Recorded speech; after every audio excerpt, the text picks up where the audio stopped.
So some 10 years before I was first invited to give talks to objectivist conferences, I was actually a hardcore Marxist.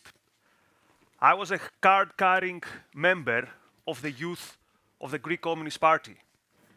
And Marxism, communism, and the revolution were things that I took quite seriously.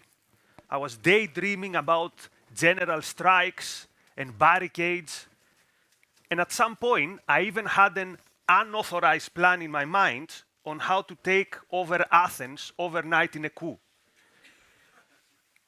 And on more serious endeavors, I had read Das Kapital by Marx 3 times, and I was infatuated by it. Now the question is, why would I, a middle-class, spoiled kid, who at that point in his life had never met a single worker, why would I be a Marxist? And there were many reasons. There was a family link. I had extended family members who fought in the Second World War with the communist guerrillas in the mountains. I had family members who fought in the Greek Civil War, and they were even exiled for their ideas. My mother was a rank and file member of the Communist Party, and I grew up reading poems and listening to songs praising these selfless people who fought for social justice.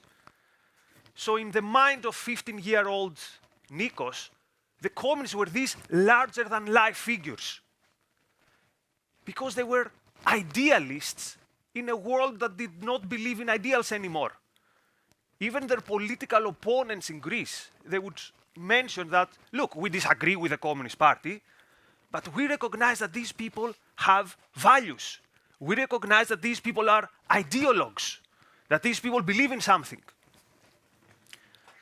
And the other thing that attracted me to communism was that I was an atheist, I was a kid interested in ideas, and there was nothing like intellectual curiosity on the right or on the center. So the idea was, if you are intellectually curious, obviously you are of the left. And the communists were not only intellectuals, they were intellectuals who, when the time came, would take to the streets, or who even would take the rifle to fight for justice. So in my mind, the communist was this badass. He was a man of ideas, but also a man of action. And of course, I was not the only one infatuated with communism.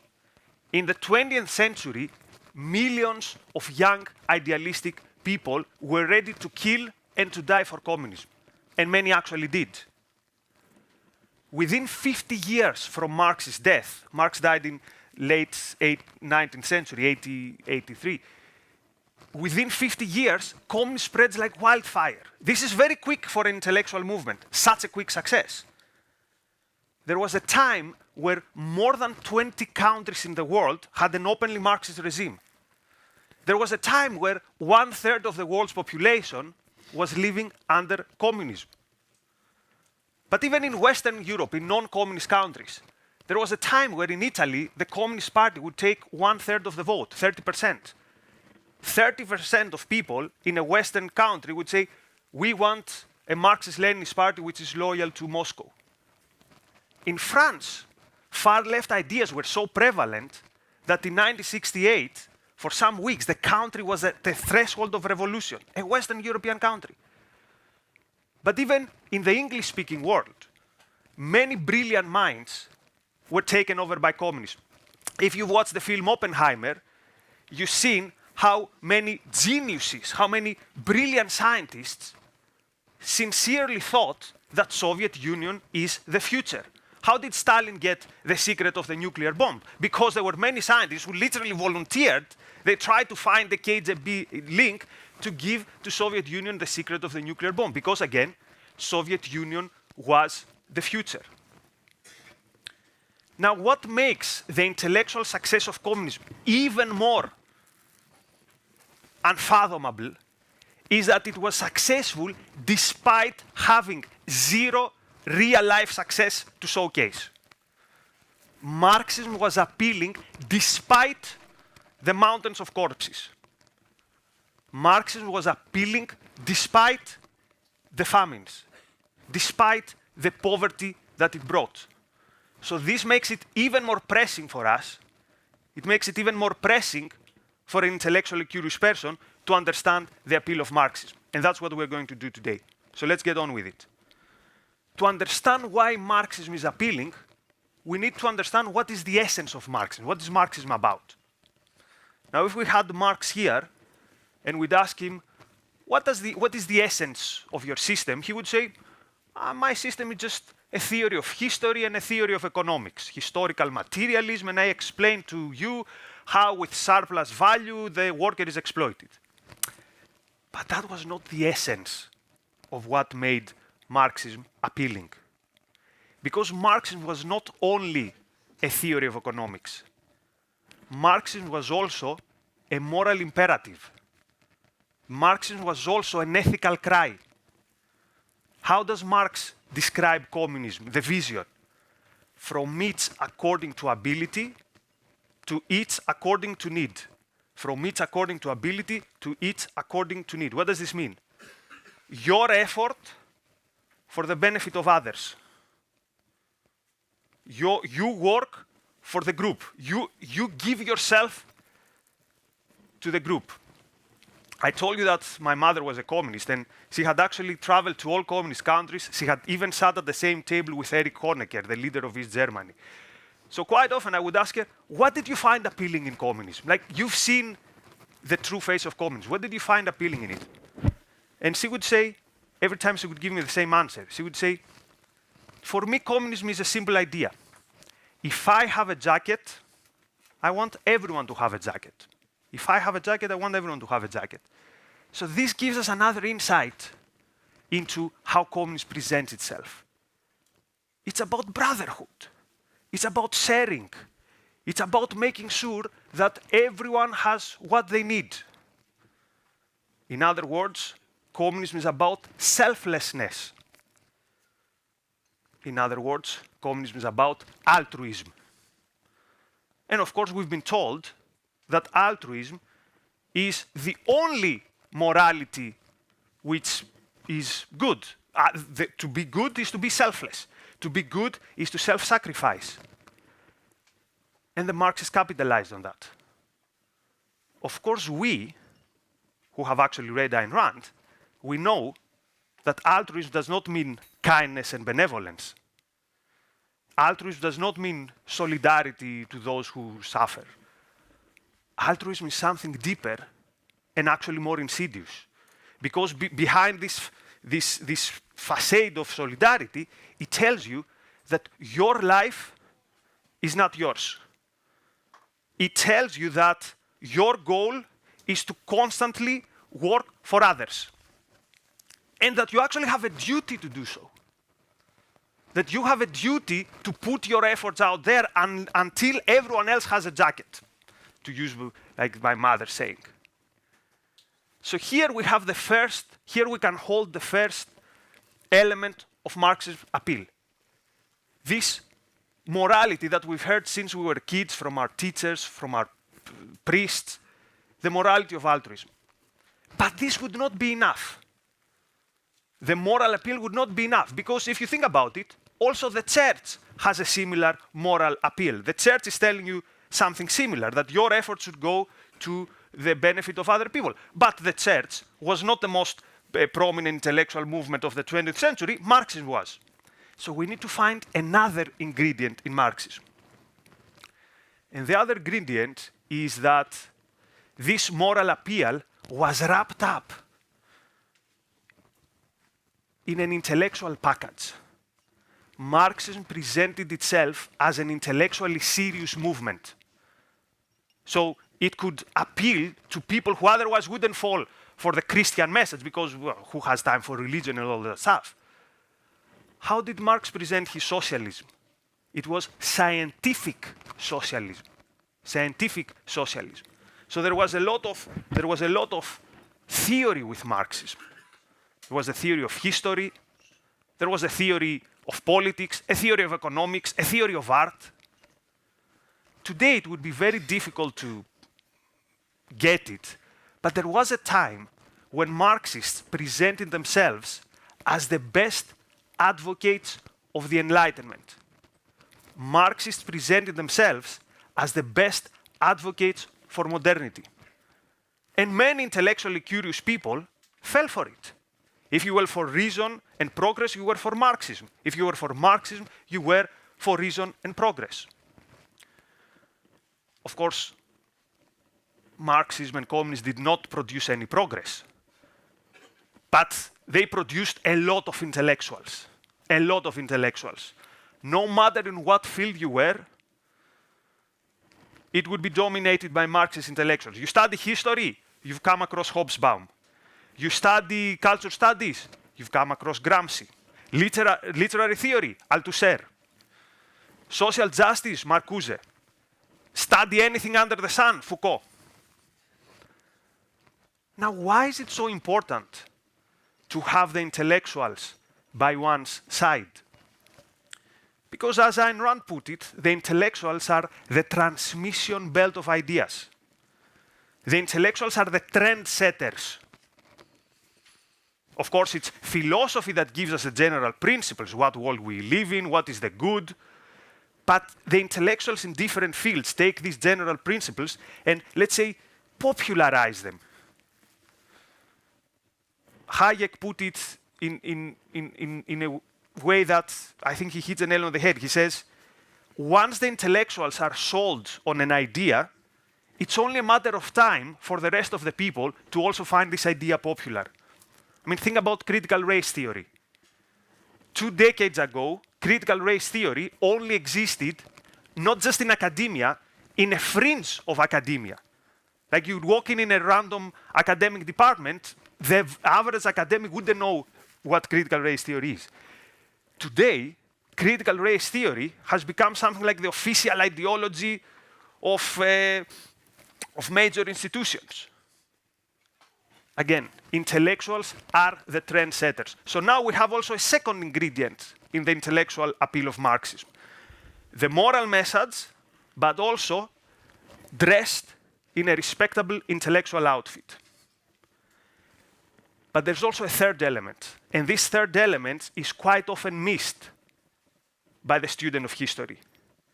And the third element is that Marxism was presented in a quite appealing way. To put it simple, communism was cool. And here we have the role of some other intellectuals. We have the role of the artists. We have the role of the creators in masterpieces, in art, and in political propaganda.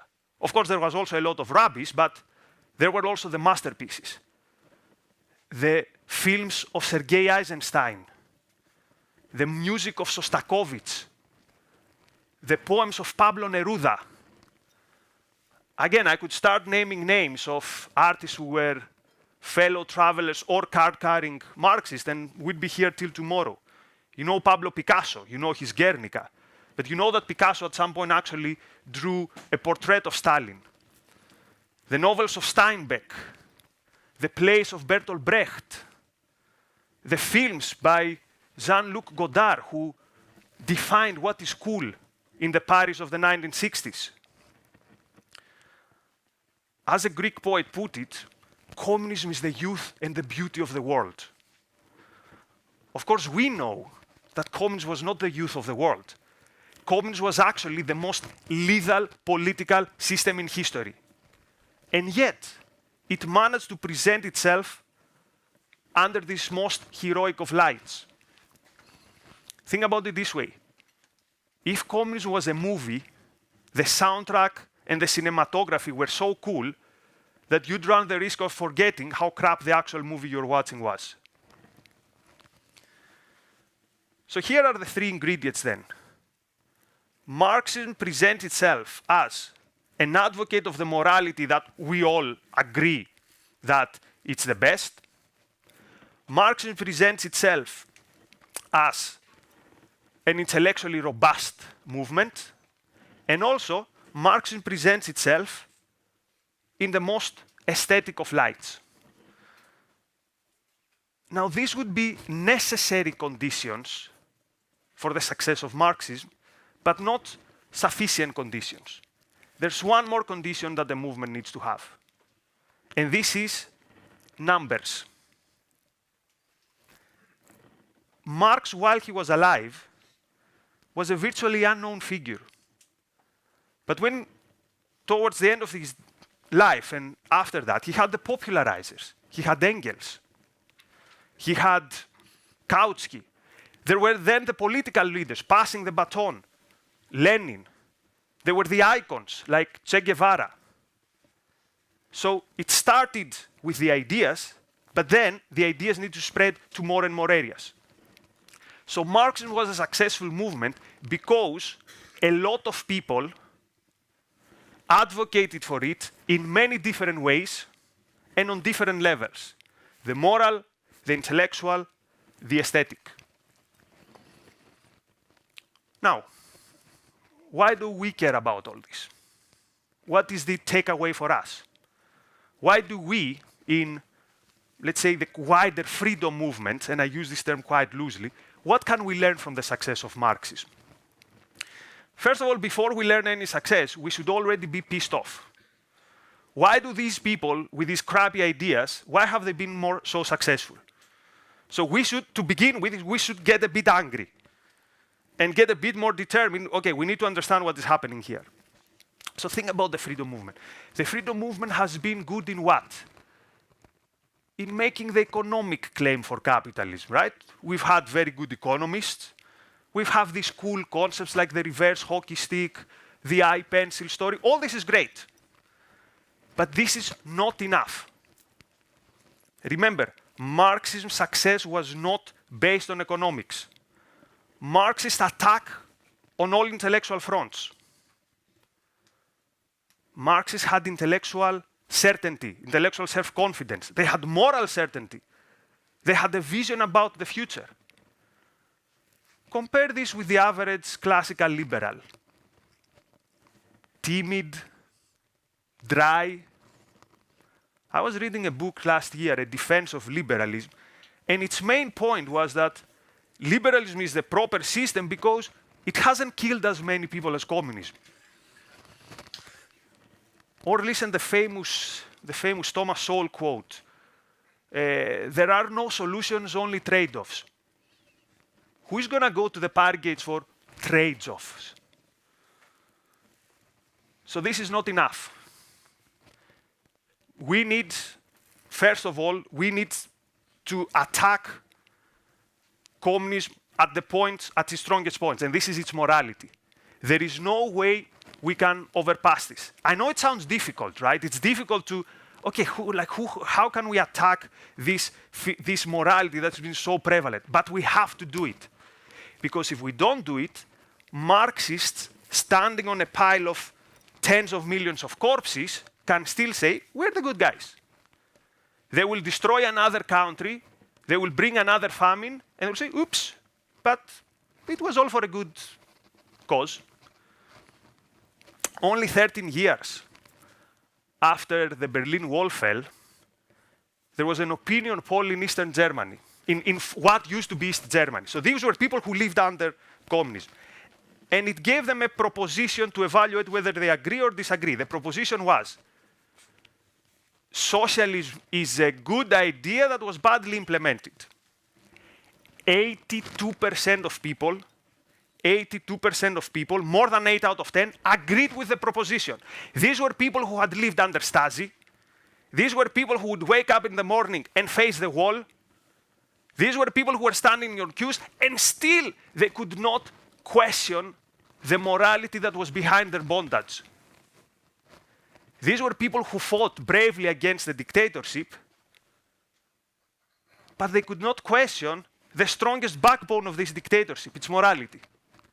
So there is no shortcut to finding a new morality and to trying to fight the morality of self-sacrifice.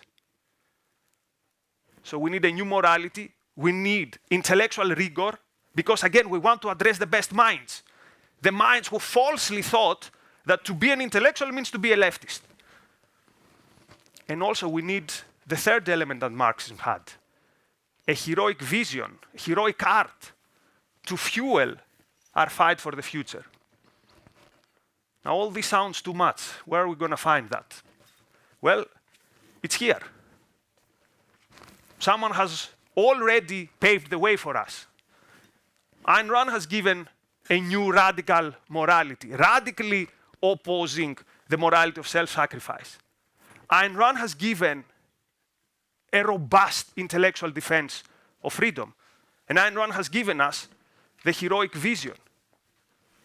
But she only made the beginning. Remember, it's necessary to have these three things: morality, intellectual rigor, vision, but not sufficient. We also need numbers. We also need minds. We need intellectuals and activists who will take the baton and who will champion this great vision, and the ideas that gave humanity its best days, that they will advocate it in more and more fields. We need more teachers, more artists, more content creators. And this could be you. Thank you. Thank you.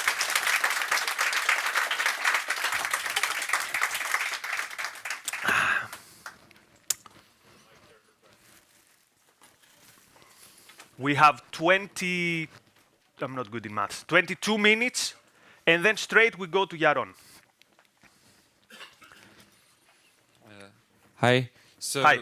My question relates to all of these capitalists who argue for capitalism from altruistic perspective, even like Christian capitalists, that capitalism is a system where people can be most efficiently, effectively, efficaciously altruistic by fulfilling other people's needs.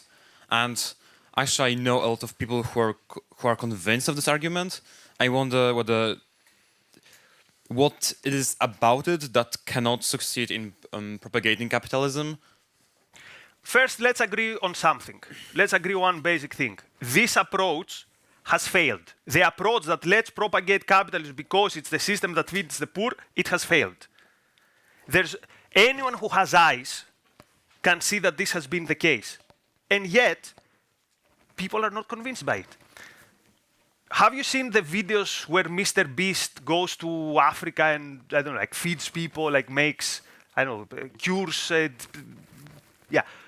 What is the usual reaction? Is it, that's so cool, thank you so much for doing this? No. The usual reaction is, this is grifting, shame on you. So ask yourself, if someone really cares about these people, like they would appreciate this. But even people who do care about the poor are genuinely skeptical of Mr. Beast. Why? Because while Mr. Beast is helping the poor, he is still the cool rich guy with the millions of followers. So if you buy wholesale altruism, you would want Mr. Beast not only to cure these people, but to give up everything. So remember what we said. Altruism does not mean benevolence. Altruism means you have to give up. So the problem with advocating capitalism in terms of, it's the best thing to feed the poor is A, I'm not convinced that the enemies of capitalism actually care about the poor. And second, at the end of the day, it is not compatible with you being a capitalist. Like, because you want to create stuff. Let's say you want to be an entrepreneur, right? You vision this great new app and you want to bring it to life. This is something very personal to you. This is something that only we in this room would really understand what it means. Selfish. But the morality of altruism tells you that selfishness is bad. So not only you will not be able to persuade the masses, you will feel an internal conflict. Like, why am I enjoying this, what I'm doing? Like, could I do more about the poor? And at the very end of the day, if we want to be consistent altruists, we have to wake up in the morning and we will be paralyzed. Because where do I start? Do I help you? Well, you also have needs. Do I help you? Do I help Ukraine? Do I help do I help Haiti? So it's impossible to live a life where you have any purpose or any productive achievement if you take this philosophy seriously. So we have two ways. One is we sidestep around the topic. We try to be quiet and like, oh, please, trust us. We are also others. Or we have to actually say, look, people, this philosophy is flawed. Right? And if you really care about people who unjustly suffer, and no one should want unjustly suffering, you should get rid of this philosophy because it doesn't really help in any way. But also, this philosophy is going to make you a slave of every person who lived or who live in the future. Or if we take its next version, which is environmentalism, you are slave not only to the generations of the future, but also the polar bears of the future. So it's a philosophy that has to be kicked out. Okay, thank you. The example of Mr. Beast is quite illuminating of that. Thank you very much. Hi, Nikos. Hi. Thank you for the fantastic talk. It made me think a lot about things that I didn't see how prevalent they were before. Thank you. I would like to, my head is working overtime right now to try to weave some threads together here. James Taggart from Atlas Shrugged is the epitome of the subjective mind, right? He's simultaneously a coward and he's arrogant. He is smart enough to rule the whole thing, but at the first sign of trouble, he wants Dagny to take over. So, would you help me weaving some threads together here of, for the new intellectual, Ayn Rand talks a lot about the playing together of Attila and the witch doctor. Yes. It seems to me that there's something here that not only about the intellectual and the moral, but that Marxism is an ideology that puts the intellectual at the top. I get to decide everything and organize it because it's an ego boost there to be on top of things. Pseudo-ego boost. Yes, yeah. yes, exactly. However, capitalism is a hard sell to this person when they are simultaneously a coward and arrogant because now they are in charge of nobody but themselves. They only pay for their own price. Right. Some years ago, I think I heard this from Onkar, but it clicked. So he said something like, capitalism is not good for everyone, right? Like if your plan in life is, I want to sit down and relax and other people to work for me and I want to parasite on them, then capitalism is not a good system for you. Capitalism is a good system for the person who wants to be productive, the person who is like a human being in the full sense of the way, like who works by their mind. And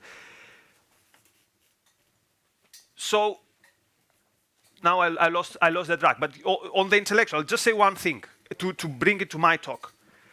To the extent that countries like Soviet Union survived, it was because they exploited, and here we talk about real exploitation, not like Marx exploitation. They exploited the best and the most productive people, both inside these countries and outside these countries. Take Soviet Union, for example. Towards Lenin's final years, they had the so-called new economic policy. What was new economic policy? By the way, the country had just was experiencing a famine.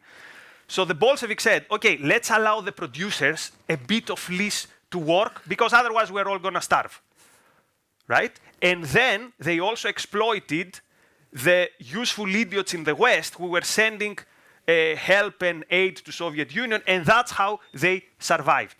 So the James Taggarts would have starved already from the early 20s.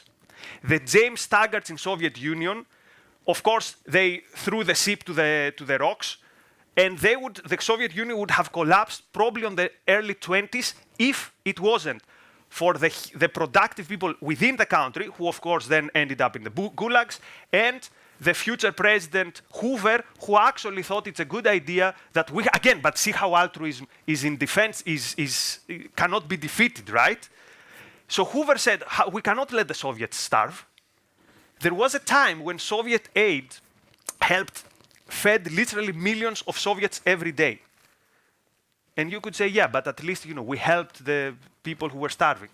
Some years later, there was another famine, the Holodomor, you might have heard it, famine, and under Stalin, and more million people died.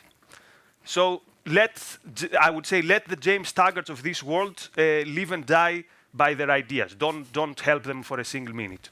Necessity breeds innovation, no matter how depressing it is that innovation for a communist is a mixed economy. Well, yeah, the mixed economy was the only reason that these societies did not become like Cambodia, like Apocalypse Now type of stuff. Thank you. Thank you.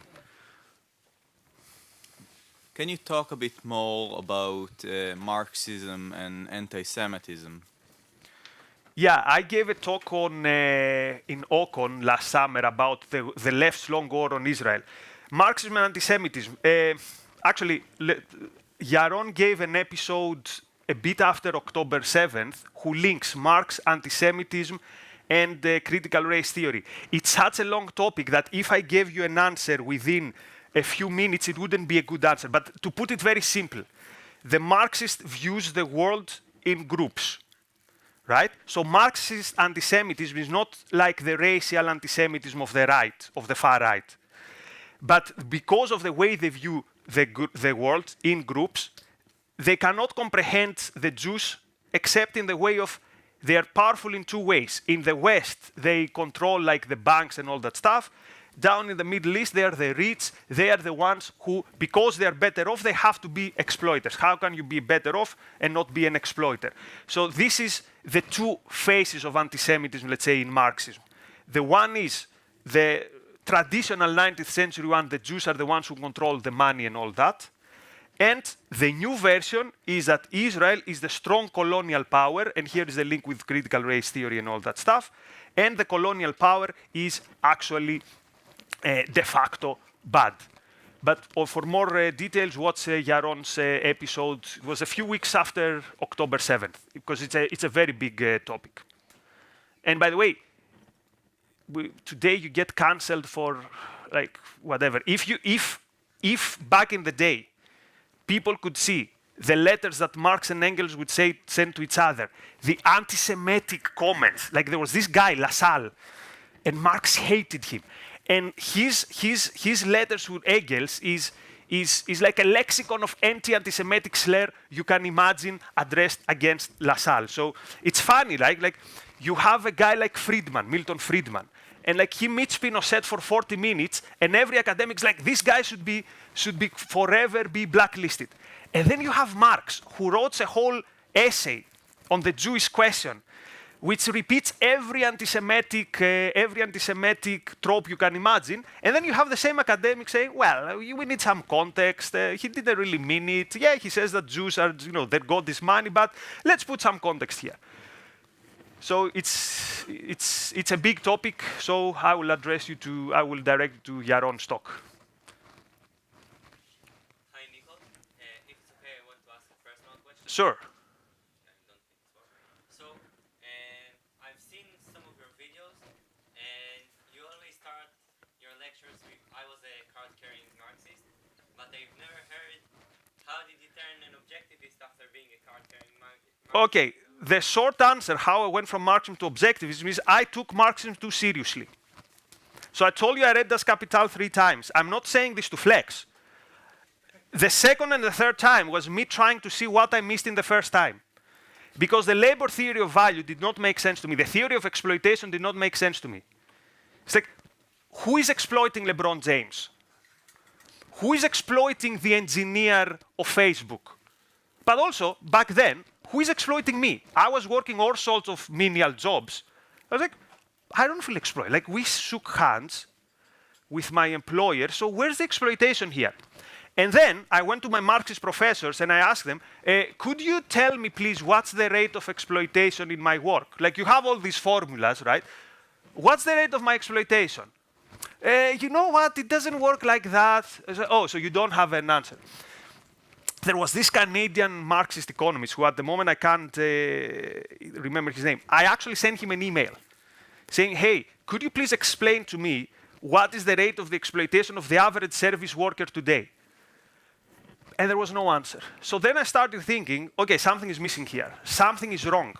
If you have a theory that you cannot apply it to an engineer of Facebook, but you cannot even apply it to the guy who was working at his local cinema or who was working at the local bookstore, then something is wrong with this theory. So then I entered the rabbit hole. Then it came the subjective theory of value of Austrian economics, and then it came Atlas Shrugged, and that was the end of it. Thank you. Yeah, Hi. I'm coming from Africa.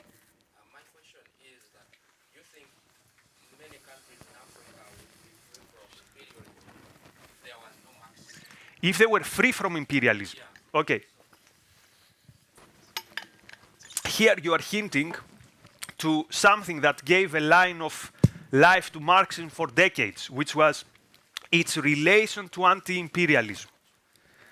So Marxism presented also itself as the liberator of all these countries, and actually as the path to their industrialization.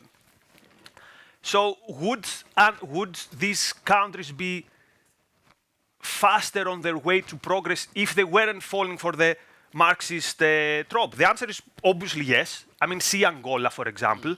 I don't know what would be the parallel universe in which Angola would not have a Marxist government, but I can't see how this worked well for them. Or, like, Uganda also had the anti-imperialist guy who actually gave refuge to left-wing terrorists when they hijacked that Israeli airplane that ended up with Yonis Netanyahu's rescue operation.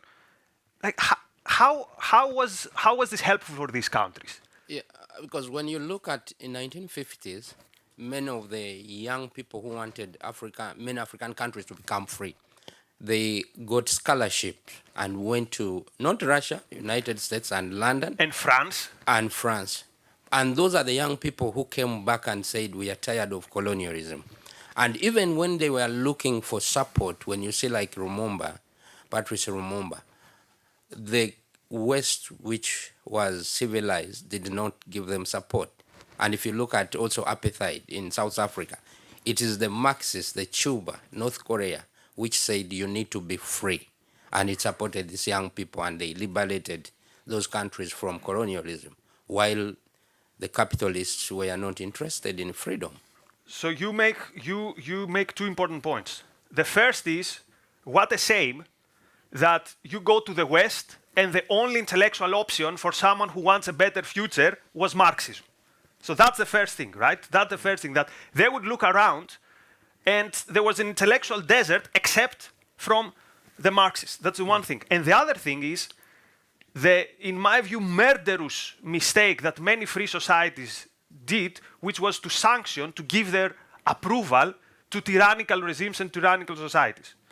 So if we are not the good guys, then the Marxists can appear as the good guys, to put it very, very, very simply. You mentioned South Africa. Also, England had some very questionable links with, take Thatcher, for example, and Pinochet and England. In my opinion, with these regimes, free society should be the first one who would say, we want nothing to do with you. If you even dare to speak on our name, for example, that they're for a free economy, whatever, we should be the first one to condemn them, because again, then the Marxists can appear and say, we are the good guys, and then they destroy these countries, and there are lost generations in these countries because Marxists find this fertile ground and intervene. Okay, Thank you. Morning, Nikos. I'm fascinated by the 1930s period. My grandparents met at a Communist Party dance in Glasgow. In that period, there was lots of people volunteered to join the civil war in Spain. Oh, yeah, yeah. This is my mind can't comprehend, why you would sacrifice your life, go to a foreign country to fight for the left. It's over my head, but it happened, and it was a lot of, plenty of British people lost their lives in a foreign war fighting for the left. But we come back to the same point, right? That people want to get it that we need an ideal in our lives. And if there's nothing there, and the only possible ideal should be, let's go fight against fascism in Spain, which, I mean, it's something which is quite, it is a virtuous out of context, right? Of course, we know that on the side of the Republic in Spain, what actually happened is that the Stalinists were the most dominant force, and then they were the ones who actually would kill and terrorize the Trotskyists and the anarchists and the other leftists. But again, why was Marxism so successful? Because it could present itself, we are the only idealists. Like in a world that has no ideals, in a world that is overtaken by fascism, and there is no intellectual barricade to fascism, here comes the international brigades. Like, I grew up with songs from the Spanish Civil War. There's like so much heroism in it. Like, still today I listen to Alas Barricadas and I find it like there's something to it, right? There's something that someone who is idealistic, you react to that. And of course, again, though, this is just a smokescreen. Because what was the foreign minister of Soviet Union doing in Berlin in 1939? Molotov goes, and actually, you all know about the Molotov-Ribbentrop Pact, but you don't perhaps know that Molotov goes to Berlin with an official, actually, offer for Soviet Union to join the Axis. So how can I take you seriously as an idealist anti-fascist when in 36 you go to Spain? Mostly what you do in Spain, after some point, is do internal purges against the other Democrats. Then in 37, 38, you leave Spain, you forget about them, and then you do the Molotov-Ribbentrop Pact, and then you actually even want the Soviet Union to join the Axis. So we have many idealistic people who fall for this, and these people were actually idealistic, but again, there's nothing behind it. There is no real idealism there in the essence. Thank you. But yeah, Spanish Civil War, it's, yeah, what a legacy. Speaking about Spain. Okay. How many, in your point of view, how many numbers will equal the force or the strength of the sanction of the victim? I mean, Can you repeat how many numbers? yeah, you say we need numbers. Yeah, I don't know. I don't have an answer in terms of how many numbers we need. But think about it this way, right? Think about what difference one person made with Atlas Shrugged and the Fountainhead. Imagine if we have not one, three such people. Or think about how many people are here because of like one person, because of we saw Yaron, right? Imagine 5 Yarons. Yesterday, Onkar talked about, I think you talked about tens of thousands. Like, till we get to tens of thousands, imagine 5 of the people who have actually inspired you. So I don't know what the number would be, but I know that every one new person who can be a good advocate of these ideas and inspire other people is a huge contribution. But I don't have an actual number to give you. Actually, I will give you one number. A few months before the Russian Revolution, a few months, do you know how many core activist members the Bolsheviks had? We're talking about a country of more than 100 million. Less than 1,000 core activists. A few months before the Russian Revolution, Lenin could walk on the roads of Petersburg without bodyguards. Why? Because no one knew how Lenin looked like, what Lenin looked like. So, this is not to say like in 3 years we're gonna, but I'm just saying, sometimes history moves way faster than we think. On that happy note,